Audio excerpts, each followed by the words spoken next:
A principios de 1945, con el Tercer Reich de Hitler al borde del colapso, los aliados se preparaban para cruzar el Rin mientras el Ejército Rojo avanzaba implacablemente hacia la frontera alemana.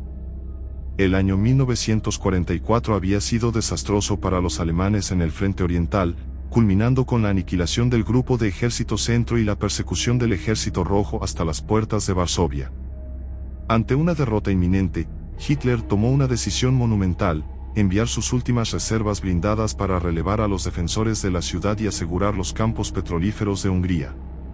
Mientras tanto, en el Kremlin, Stalin convocó a sus generales más agresivos y creó una sutil competencia entre ellos, destacando las rutas hacia Berlín y desafiándolos a ser los primeros en conquistar la ciudad.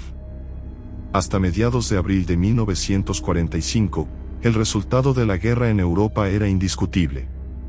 Las fuerzas aliadas avanzaban en varios frentes, consolidando la inevitabilidad del resultado.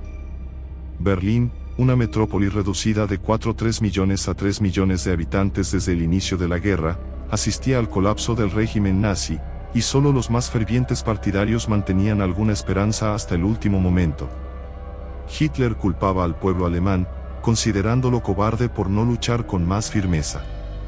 Mientras se acercaban los últimos días de la Alemania nazi, Hitler, aún reacio a rendirse, dio órdenes imposibles de cumplir, ejecutadas por los alemanes dadas las circunstancias. Mientras se reunían en su búnker secreto debajo de Berlín, miembros clave de su equipo ofrecieron personal voluntario para defender el río Oder. El comandante de la Luftwaffe, Hermann Göring, ofreció 100.000 hombres, Heinrich Himmler ofreció 25.000 soldados de las SS, y el almirante Dönitz ofreció 12.000 marineros.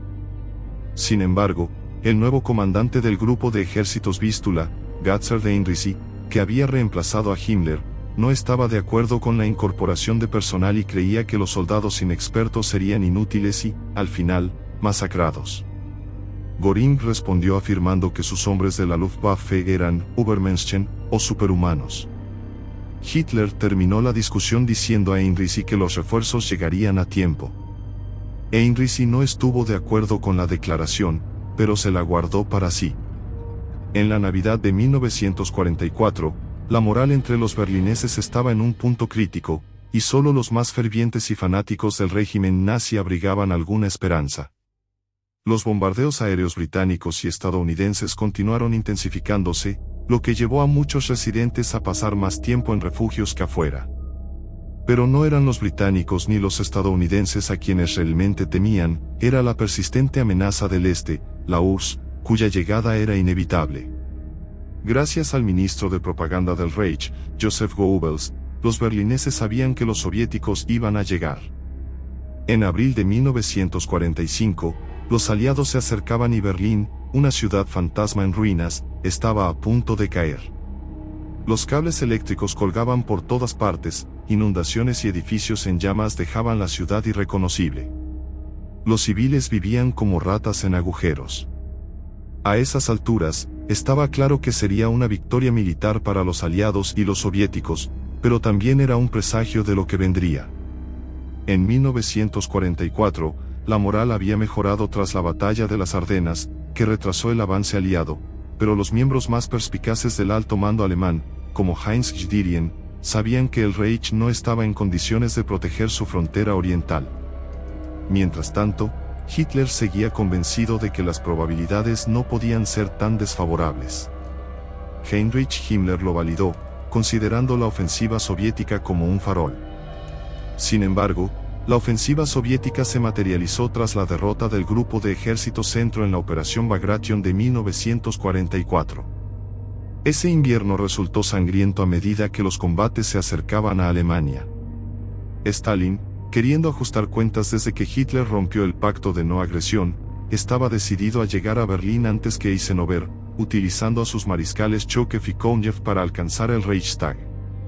Desde que los aliados desembarcaron en Normandía, los ejércitos británico y estadounidense actuaron con rapidez y determinación para apoderarse de las ciudades del oeste de Francia y liberar París. En septiembre de 1944, las fuerzas aliadas habían llegado a la frontera alemana, pero el fracaso de la Operación Market Garden impidió una penetración decisiva en el corazón de Alemania hasta finales de ese año.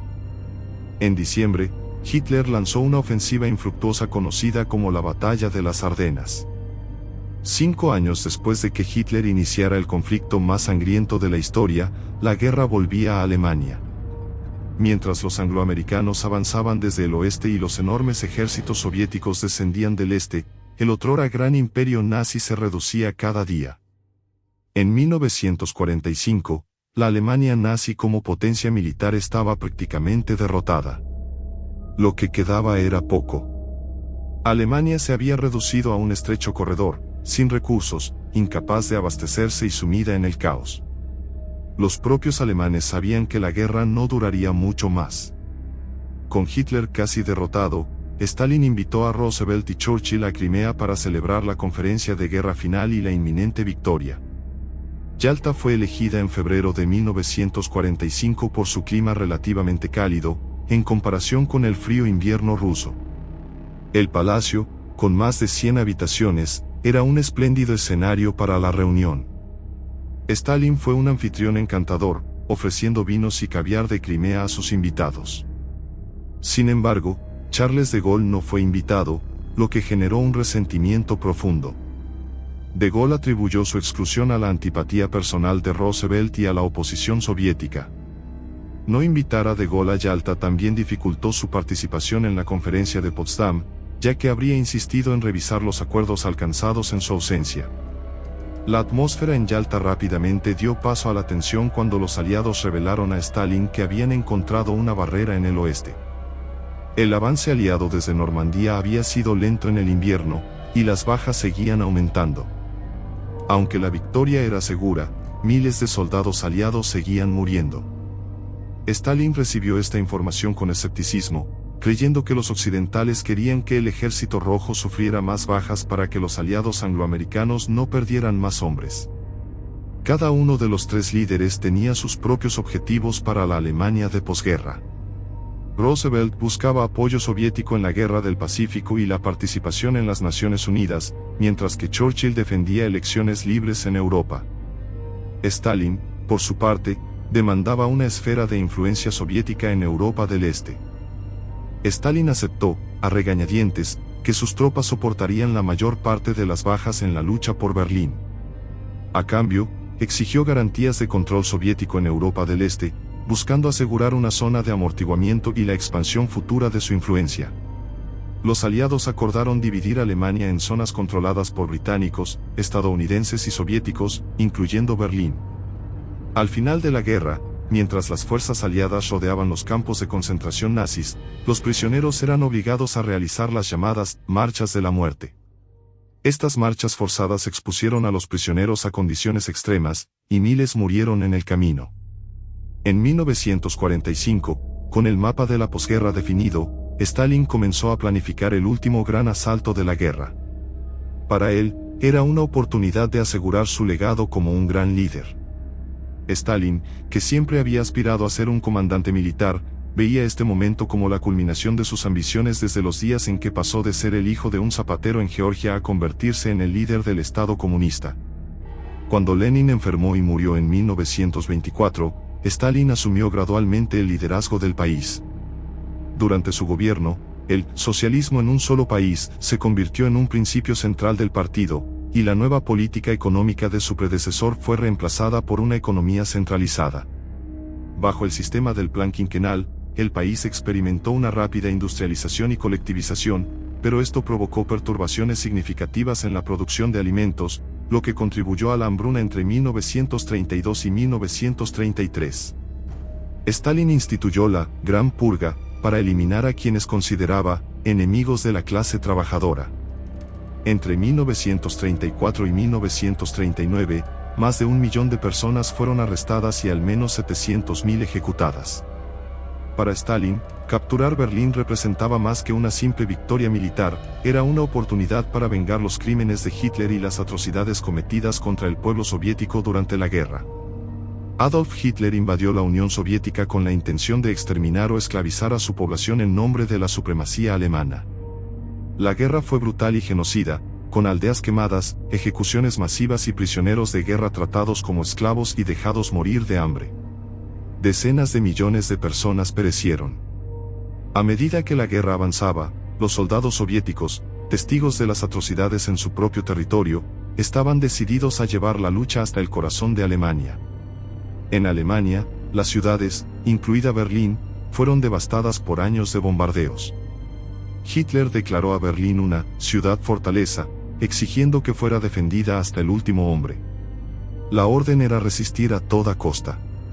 En enero de 1945, los soviéticos, bajo el mando del mariscal de campo Georgy Zhukov, lanzaron la ofensiva Oder-Vístula, aniquilando a 45 divisiones alemanas y avanzando hasta el río Oder, a las puertas de Alemania.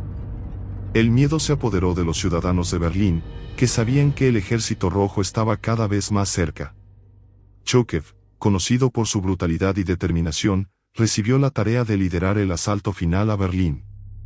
A pesar de su falta de entrenamiento formal, era un comandante confiable para Stalin. Zhukov comprendía que el ataque requeriría un esfuerzo masivo, especialmente en términos de artillería. El plan consistía en un ataque triple hacia Berlín, con el primer frente bielorruso de Zhukov en el centro, el primer frente ucraniano de Konev atacando desde el sur y el segundo frente bielorruso de Rokossovski inmovilizando a las fuerzas alemanas en el norte. Aunque la mayoría de los soldados soviéticos no tenían experiencia en combates urbanos, los ingenieros del Ejército Rojo trabajaron incansablemente para construir puentes y embarcaciones de asalto para cruzar los ríos Oder y Niese. Stalin movilizó una fuerza colosal de 2,5 millones de hombres, 7.000 aviones, 40.000 cañones y 7.000 tanques. Mientras tanto, los defensores alemanes, con aproximadamente 750.000 soldados, 1.500 tanques y 2.200 aviones, estaban mal equipados, mal entrenados y desmoralizados. La mayoría de las unidades eran una mezcla de veteranos heridos y jóvenes inexpertos, incluidos miembros de las juventudes hitlerianas. Las milicias Volkssturm, mal armadas y mal entrenadas, también formaban parte de la defensa de Berlín. Aunque las defensas alemanas estaban debilitadas, los soviéticos necesitaban tiempo para reabastecerse. Mientras esperaban, Stalin se enteró de que los británicos, bajo el mando de Winston Churchill, se movían hacia Berlín. Churchill, veterano de múltiples guerras, veía la captura de Berlín como un momento histórico, una oportunidad para que los ejércitos occidentales también participaran en la caída del régimen nazi. Para Stalin, la captura de Berlín era un asunto personal y estratégico. A medida que los recursos y el esfuerzo se concentraban en la batalla final, Berlín se convirtió en el último campo de batalla que marcaría el fin de la Alemania nazi. El objetivo de los británicos era demostrar que aún tenían influencia en el desarrollo de los acontecimientos. Avanzaban simbólicamente hacia Alemania Occidental, pero enfrentaban un gran desafío, el río Rin. Este vasto y antiguo río representaba un obstáculo formidable, ya que los puentes habían sido destruidos por los alemanes, lo que obligaba a los aliados a depender de vehículos anfibios, incapaces de transportar un ejército completo. Sin embargo, cuando los estadounidenses capturaron el último puente intacto en Ramingen, cerca de Bonn, las fuerzas alemanas se desorganizaron. Con esto, los angloamericanos reanudaron su rápido avance hacia Berlín. La noticia del cruce del Rin por parte de los aliados llegó a Stalin, quien percibió una oportunidad táctica. A pesar de que sus ejércitos estaban estancados, adoptó un nuevo enfoque, envió un mensaje a los aliados declarando que Berlín había perdido su valor estratégico y que no estaban interesados en la ciudad como objetivo prioritario, animándolos a seguir adelante. Stalin, manipulador por naturaleza, convocó al mariscal Zhukov de regreso al Kremlin y, sorprendentemente, también invitó al general Iván Konev a la reunión. Esto avivó la larga rivalidad entre Zhukov y Konev, ya que ambos eran generales respetados pero con estilos muy diferentes. Mientras Stalin intentaba restar importancia a Berlín, en realidad temía que los aliados occidentales pudieran adelantarse y movilizaba secretamente a millones de soldados para capturar la ciudad.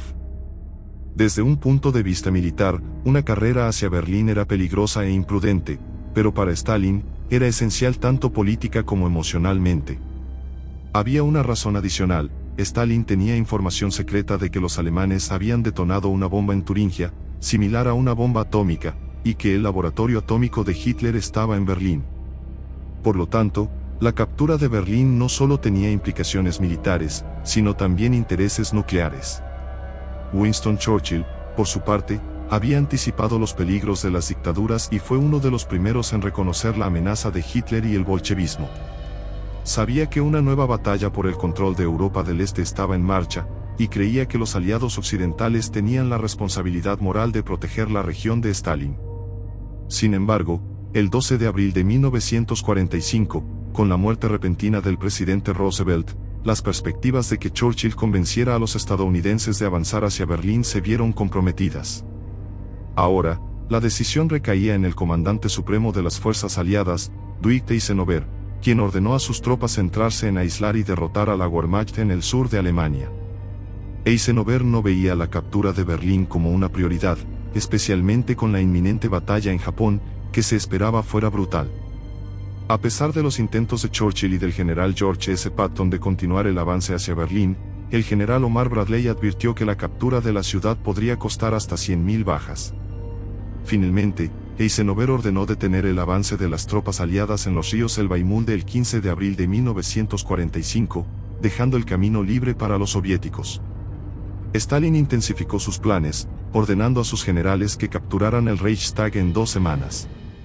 Para los soviéticos, el Reichstag, símbolo del Tercer Reich, tenía un valor significativo, y su captura pondría fin al conflicto y consolidaría su posición en Europa. Joseph Stalin insistió en que el Reichstag fuera capturado a tiempo para el Día Internacional de los Trabajadores, el 1 de mayo. Stalin dio la orden de asegurarse de que los aliados no tuvieran ninguna posibilidad de llegar primero. Quería la imagen icónica de la bandera soviética ondeando sobre el Reichstag de inmediato. Así, la carrera por Berlín quedó oficialmente inaugurada. Con Zhúkov avanzando desde el este y Kounev desde el sur, unos 2,5 millones de tropas soviéticas marchaban hacia Berlín. No era un ejército pequeño, sino una fuerza colosal acercándose a una de las grandes capitales del mundo. Berlín, además de estar llena de soldados, albergaba una población civil aterrorizada, atrapada y paralizada por el miedo ante el inminente ataque soviético.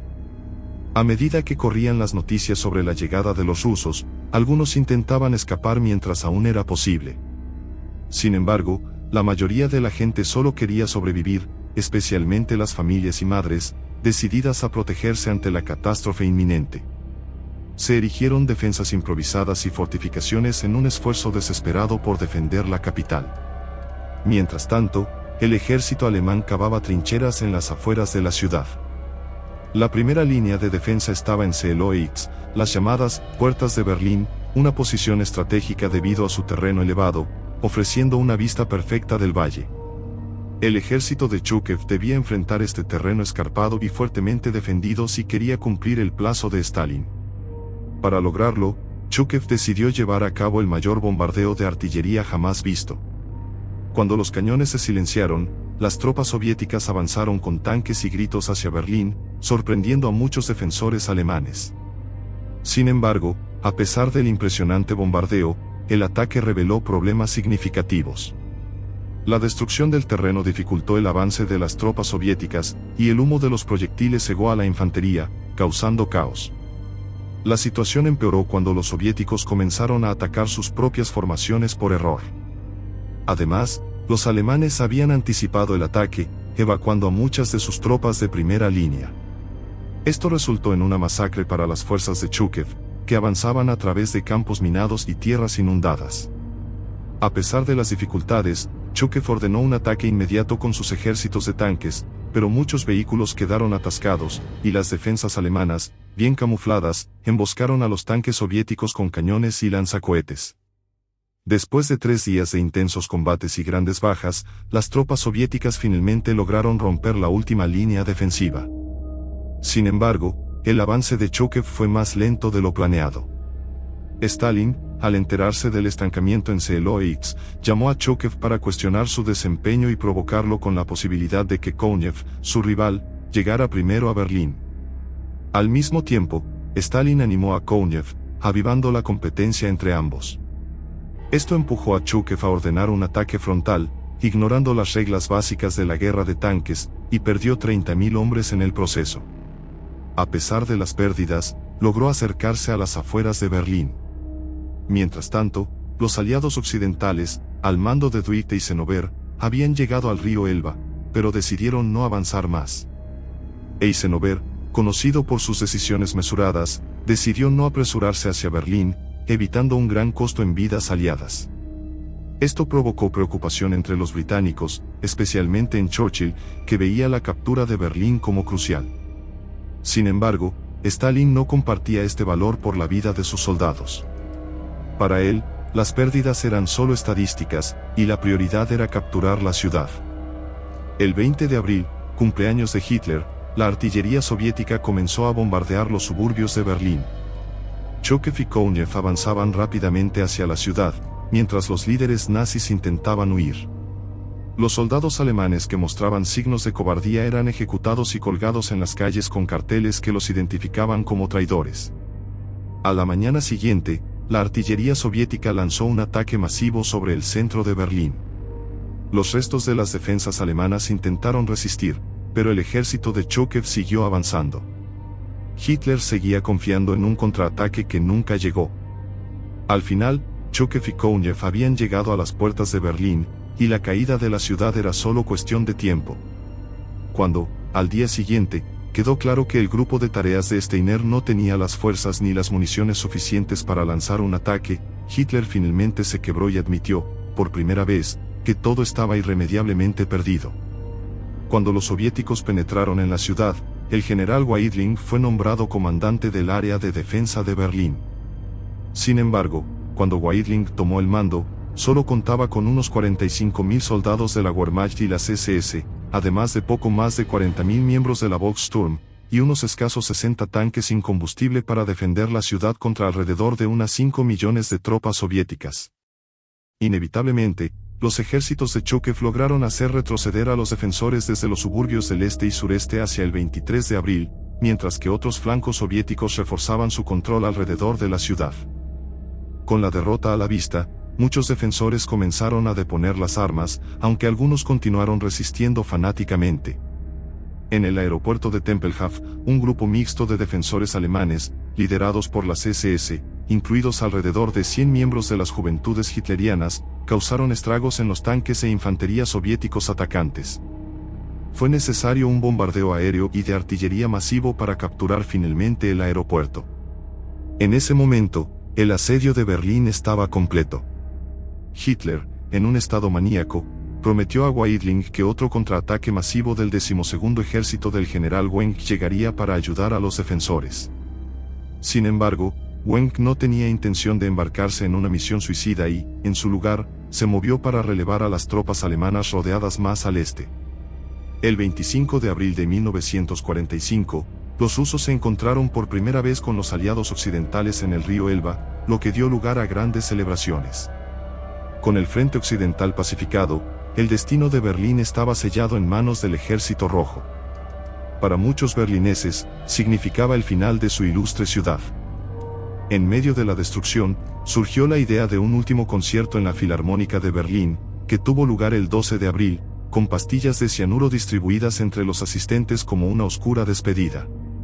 Hitler nombró al SS Brigadeführer Wilhelm Mohnke como comandante de batalla del distrito del gobierno central, que incluía la Cancillería del Reich y el Führerbunker.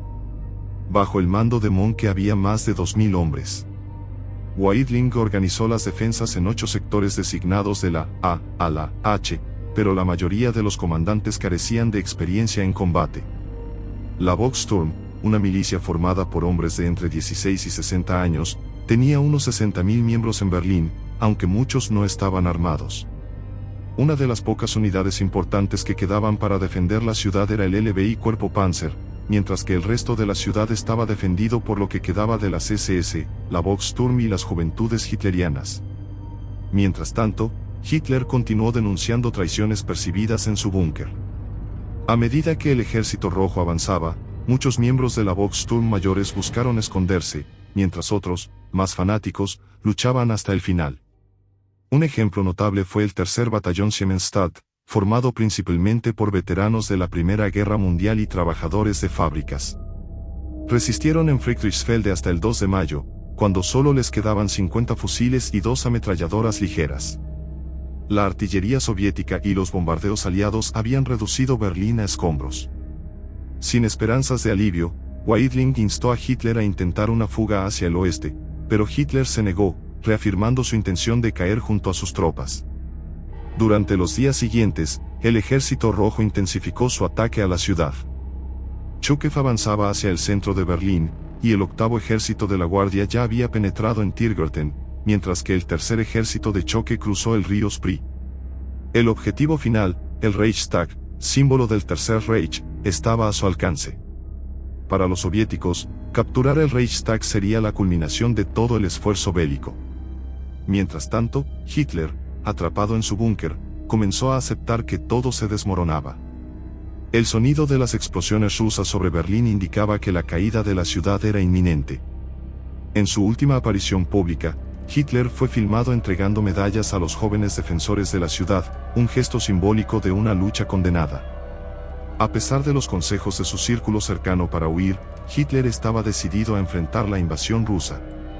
Para él, su destino y el del Tercer Reich estaban entrelazados. La ideología nazi, basada en la supuesta superioridad racial alemana, alimentaba su convicción de que la derrota alemana era el resultado de la debilidad del pueblo alemán, lo que justificaba medidas punitivas como la Orden Nerón, que incluía la destrucción de infraestructuras esenciales. Con Berlín en ruinas y los soldados soviéticos a punto de tomar la ciudad, las mujeres de Berlín enfrentaban el peligro de la invasión. Los soldados soviéticos saqueaban hogares, y muchos intentaban ensuciarse para parecer lo menos atractivas posible y evitar ser atacadas. Mientras la población sufría hambre y sed, los berlineses se enfrentaban a la realidad de su destino tras la guerra. La supervivencia del pueblo alemán y la devastación de la guerra eran las principales preocupaciones mientras la capital se preparaba para su ajuste de cuentas final. Hitler respondió que la cuestión no era sobre la supervivencia, si los alemanes eran demasiado débiles para ganar, entonces debían perecer. Con los defensores de Berlín rindiéndose, los ejércitos de Choquev y Konev tuvieron un camino despejado para avanzar hacia el centro urbano de la ciudad. La batalla por Berlín fue un escenario de terror, donde la violencia era intensa e indiscriminada. Tanto combatientes como civiles fueron víctimas de fuego cruzado, emboscadas y francotiradores, creando un ambiente aterrador. Aproximadamente 1 millón de civiles, atrapados en conductos de ventilación y sótanos, vivieron una pesadilla. Miles de personas, incluidas familias enteras, optaron por suicidarse, motivados por convicciones fervientes o por el deseo de proteger a sus hijas y esposas de la violencia sexual. Con la llegada de los soviéticos y el acceso al alcohol, muchos atacaron indiscriminadamente. Se estima que unas 100.000 mujeres fueron víctimas de violación en Berlín y alrededor de 2 millones en toda Alemania. El Ejército Rojo actuó con extrema brutalidad. Impulsados por un fuerte deseo de venganza, los soldados soviéticos no dudaron en saquear ni provocar incendios. A pesar de la brutalidad, algunos soldados soviéticos aseguraron que su comandante, el general Choquev, imponía órdenes estrictas y cualquier acto de insubordinación era severamente castigado. Sin embargo, en el caos de la guerra, los abusos y desmanes continuaron. Calle tras calle, casa tras casa, las tropas soviéticas avanzaron hacia el centro de Berlín. En la primera línea de defensa, Hitler había reclutado a jóvenes, niños que no entendían lo que estaban haciendo y que fueron utilizados como peones en la defensa final de la ciudad. Mientras tanto, Hitler, 50 pies bajo tierra en su búnker, se comparaba con su héroe, Federico el Grande, esperando en vano que sus ejércitos salvaran al Reich. En las profundidades de su refugio, Hitler aceptó que el fin estaba cerca. En un último acto simbólico, Hitler y Eva Braun se casaron. Poco después, Hitler dictó su testamento, culpando a los judíos de la guerra y la derrota de Alemania. Insistió en que los principios del nacionalsocialismo, especialmente sus leyes raciales, debían mantenerse. Designó al gran almirante Karl Donitz como su sucesor. Con su última decisión, Hitler eligió el suicidio, cianuro y un disparo de pistola lo sacaron del mundo que había intentado conquistar, y en el que había causado tanto sufrimiento. No quería ser capturado por los soviéticos ni que su cuerpo fuera humillado como el de Mussolini, por lo que ordenó que lo cremaran. Mientras Hitler abandonaba el escenario, sus seguidores más leales, como Goebbels, también optaron por quitarse la vida, muchos llevándose a sus familias con ellos. Mientras tanto, los ejércitos de Choquev y Konev se acercaban al Reichstag, el trofeo final. Con apenas unos segundos de diferencia en su avance, Konev se vio superado por Choquev, quien tenía órdenes directas de Stalin para capturar el edificio. Después de meses de sacrificios y la pérdida de miles de vidas, Konev se dio cuenta de que nunca obtendría el reconocimiento, habiendo sido solo un peón en la carrera hacia Berlín. El Reichstag, que no había sido utilizado desde el incendio de 1933, estaba en ruinas, pero las tropas alemanas, mayoritariamente formadas por combatientes de las SS extranjeros, lo defendieron ferozmente. El 2 de mayo de 1945, tras intensos combates, el Ejército Rojo finalmente tomó el control del edificio. La famosa fotografía de la bandera soviética ondeando sobre el Reichstag fue recreada el día después de la toma del edificio, convirtiéndose en un símbolo de la victoria soviética. Sin embargo, la muerte de Hitler y la captura del Reichstag no pusieron fin inmediato a los combates. Joseph Goebbels, nombrado canciller, rechazó la rendición incondicional exigida por Stalin. Solo después del suicidio de Goebbels esa misma noche, el camino hacia la paz comenzó a abrirse. El 2 de mayo, a las 6 horas a.m., el general Weidling ordenó a los defensores restantes de Berlín que depusieran las armas. Cuando los cañones finalmente callaron al día siguiente, un silencio inquietante se apoderó de la ciudad. Chukev más tarde escribió: "La llama de la guerra mundial se apagó donde surgió". Aunque los combates en Europa continuaron hasta la rendición incondicional de Alemania el 8 de mayo, la guerra alcanzó su clímax en la batalla de Berlín. Mientras la fotografía de la bandera sobre el Reichstag aparecía en las portadas de todo el mundo, las naciones celebraban el tan esperado fin de la guerra con la Alemania nazi. El mariscal Chukev regresó rápidamente para ocupar un lugar de honor en el desfile de Moscú, donde fue aclamado como el mayor héroe de guerra de su país. El plan alemán para ganar en los últimos años de la Segunda Guerra Mundial dependía completamente de lo que ocurría en ese momento. Hitler y el alto mando pasaron el final de la guerra en un estado reactivo, cambiando constantemente sus prioridades estratégicas para asegurar objetivos a corto plazo, la mayoría de los cuales nunca se materializaron. Ya fuera dirigiéndose a los campos petrolíferos del Cáucaso en 1942 o reclutando a millones de ancianos y niños para luchar contra soldados aliados en 1944, Hitler no era un estratega militar, sino un tirano vanidoso con excepcionales habilidades de oratoria que intentaba imponer su visión al mundo. Cuando el mundo no aceptó su visión, Hitler trató de castigarlo, comenzando por su propio pueblo. Alemania resistió más de lo que muchos hubieran esperado, en parte por el fervor ideológico, pero principalmente por el miedo a la justicia aliada, las represalias soviéticas o las de los propios nazis. Con esta mezcla de miedo y celo, Hitler comenzó a creer que el pueblo alemán no solo era débil, sino que había traicionado a su Führer, costándole la oportunidad de dominar racialmente. Su paranoia alcanzó su punto máximo en marzo de 1945, cuando Albert Speer presentó un informe que afirmaba que la economía alemana solo podría resistir un mes más. El informe de Speer terminó con un llamamiento humanitario, instando a Hitler a proteger la supervivencia del pueblo alemán en el mundo de la posguerra. La respuesta de Hitler fue cruel, exclamando: "Si se pierde la guerra, el pueblo también se perderá. No hay necesidad de preocuparse por lo que el pueblo alemán necesitará para su supervivencia, es mejor destruir incluso esas cosas". Un historiador de la Escuela Superior de Economía de Moscú afirmó en un programa de radio de la BBC que los soldados del Ejército Rojo quedaron atónitos al llegar a Alemania. Por primera vez en sus vidas, 8 millones de soviéticos salieron al extranjero. La Unión Soviética era un país cerrado, y lo único que sabían sobre otros países era que había desempleo, hambre y explotación. Cuando llegaron a Alemania, vieron algo muy diferente de la Rusia estalinista, especialmente en Alemania. No podían entender por qué, siendo tan ricos, los alemanes invadieron Rusia. Los datos desclasificados de los archivos rusos indican que hubo 81.116 muertes soviéticas en la operación, junto con otros 280.251 heridos o enfermos. Se perdieron casi 2.000 tanques y vehículos blindados, todos considerados irrecuperables. Los soviéticos afirmaron haber capturado a casi 480.000 soldados alemanes, y se estima que alrededor de 125.000 civiles murieron durante toda la operación en Berlín. En las zonas capturadas por el Ejército Rojo, las autoridades soviéticas comenzaron a restaurar los servicios esenciales. El transporte dentro y fuera de Berlín quedó inoperativo, y las alcantarillas destruidas contaminaron los suministros de agua.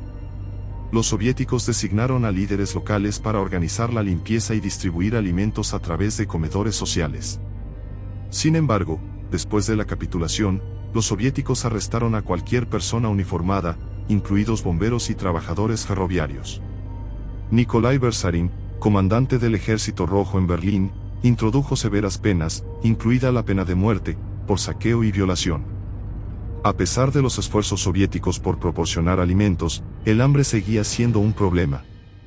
En junio de 1945, un mes después de la rendición, el berlinés promedio solo recibía el 64% de las calorías diarias necesarias, y más de 1 millón de personas estaban sin hogar.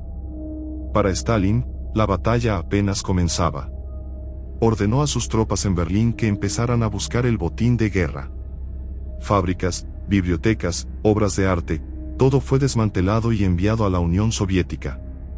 Stalin también intentó reclutar científicos y obtener materiales nucleares. Sin embargo, los espías soviéticos descubrieron que el proyecto atómico de Hitler no había avanzado más allá de las pruebas iniciales. Stalin comprendió la importancia de las armas nucleares solo después del bombardeo de Hiroshima, al darse cuenta de que Estados Unidos estaba muy por delante. Esto lo llenó de paranoia, y los primeros en sentir su ira fueron sus colaboradores más cercanos. Después de la guerra, Stalin centralizó aún más el poder, utilizando purgas y arrestos para fortalecer su control. Incluso el mariscal Zhúkov fue degradado, enviado a un puesto militar de menor importancia en Odessa. El mundo se estaba dividiendo entre los aliados occidentales, liderados por Estados Unidos, que se convertiría en la primera superpotencia, y la Unión Soviética, que rápidamente se convertiría en la segunda superpotencia nuclear, con Alemania dividida por la mitad.